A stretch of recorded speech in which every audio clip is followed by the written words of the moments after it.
जय दत्तगुरु. जय Dattaguru. Sir कुठून आलात तुम्ही? मी नाशिकहून आलो. सध्या मी भुसावळला बदली आहे. पोलीस खात्यात पोलीस उपनिरीक्षक म्हणून काम करतो. काय काय त्रास होता सर? माझ्या डाव्या हाताला आणि डाव्या पायाला मुंग्या येत होत्या. खूप त्रास होत होता. त्या त्रासाला म्हणजे एवढा त्रास होता तर खूपच त्रास होता. मला समजलं इथं असं तुमच्याकडे उपचार होतात म्हणून मी आलो. आता तुमची किती वेळ येण्याची?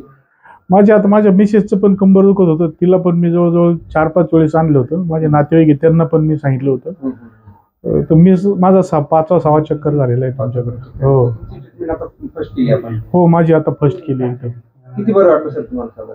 मला भरपूर म्हणजे जवळजवळ 70% बरं वाटलं. अंग मोकळं झालं माझं आणि व्यवस्थित वाटलं एकदम. काय त्रास होत आहे तुम्हाला? मला ना सायटिकेचा त्रास आहे. कमरेमध्ये कंबर आणि पाय दुखायचा माझा आणि गुडघे पण दुखायचे. तुम्ही ट्रीटमेंट नाही घेतली? नाही, आज नाही घेतली मी. किती दिवसापूर्वी सिटिंग झाली आपली ट्रीटमेंट? साधारण मला वाटतं 3-1 महिने झाले. 4 महिने झाले असतील. 3 महिने झाले. त्याच्याआधी आपण 3-4 सिटिंग घेतल्या. हो तर कशी रिलीफ वाटली तुम्हाला? हो, एकदम भारी वाटलं मला. आणि 3-4 महिने झाले. आतापर्यंत काही दुखलं का तुमचं? नाही, आता नाही दुखत आहे काही माझे. मला गुडघ्याने इतका त्रास, चालताच येत नव्हतं मला ऑपरेशन सांगितलेलं होतं गुडघ्यांचं. तर मग मी इथं आले, ट्रीटमेंट घेतली तर गुडघे बिलकुल दुखत नाही माझे आता. साधारण 3-4 महिने झाले अजून गुडघे दुखले नाही, गुडघे दुखलेच नाही माझे.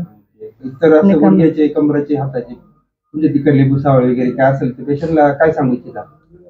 जिथं उपचार होतो चांगला बरं होते. लोकांना जर चांगलं वाटत असेल तर त्यांना आम्ही यायला मार्गदर्शन करू, इकडे सजेस्ट करू इकडे यायला. मग 100% गुण आहेच. आम्ही भरपूर पेशंट पाठवले तुमच्या इथे. बरं वाटलं? हो, बरे वाटले. ते पण बरे झाले. एकच होते सगळे.